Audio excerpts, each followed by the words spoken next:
สบายดีพ่อแม่พี่น้องป้องปรายเบิดสุคนเนาะ FC ทางช่องภูมิพารวย Official เนาะมื้อนี้ภูมิก็สิมาตามแนวทางพี่น้องเนาะสำหรับหวยลาวพัฒนาเนาะครับเนาะงวดวันที่4มีนา69เนาะให้เด่น5กับ7เนาะพี่น้องเนาะมาเบิ่งผลมันออกนำกันเด้อพี่น้องสำหรับข้างบนเนาะ958เนาะข้างล่างออก29 58ก็ถือว่าปังเนาะพี่น้องเนาะก็ถือว่าปังเด้อพี่น้องเข้าที่58ตรงๆเลยเนาะพี่น้องเนาะนี่ก็ถือว่าปังเนาะ58ตรงๆเลยพี่น้องก็ถือว่าปังเนาะพี่น้องเนาะเข้าที่58ตรงๆเลยพี่น้อง958เลขเป็น62เนาะ56 76คือตัวกันเนาะพี่น้องเนาะเข้าที่58นะก็ดีใจกับคนที่ได้เนาะพี่น้องเนาะใครเป็น FC ก็60ปังเนาะพี่น้องเพราะฉะนั้นเราก็ไปกันต่อเนาะครับเนาะของงวดวันที่6เด้อพี่น้องเด้อบัดนี้มันออก6ตัวเนาะ412 958นี่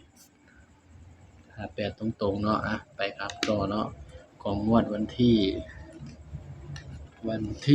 6เด้อพี่น้องเด้อบัดนี้ก็ฝากพี่น้อง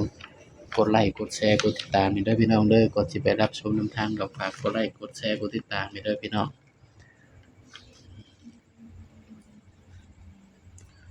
วันที่6มีนาเนาะพี่น้องเนาะไปได้ก็ดีใจนำเด้อพี่น้องเด้อไปจักเลี้ยงกระพุ้งกาแฟก็มิ้นมาได้เนาะพี่น้องเนาะกระพุ้งกาแฟจากแก้วจากใดก็ หรือว่าช่วยฝากกระดาษปากกาบ่ภูมิก็ได้เนาะพี่น้องพอได้ให้บ่ภูมิมีกำลังใจลงแนวทางให้พี่น้องเนาะงวดวันที่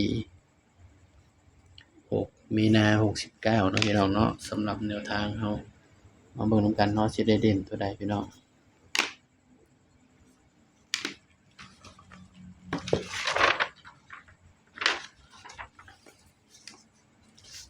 1มีนา69 4129 58 57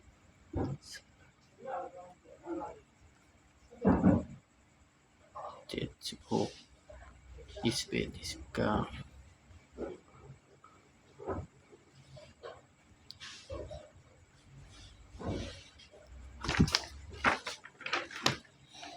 สำหรับเด่นเนาะพี่น้องเด่น1กับ3เด้อพี่น้องเด้อนี่ให้เด่น1กับ3เนาะครับเนาะสำหรับแนวทางเราเนาะเด่น1กับ3เนาะของวันที่6เนาะพี่น้องเนาะเด่น1กับ3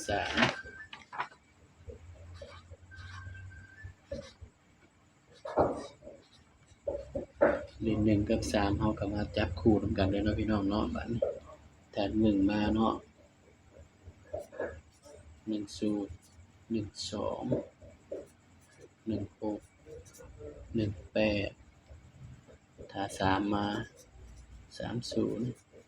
32 36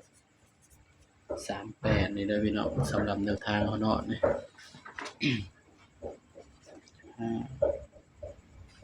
1 3 6 3ตัวพี่น้อง5 1 3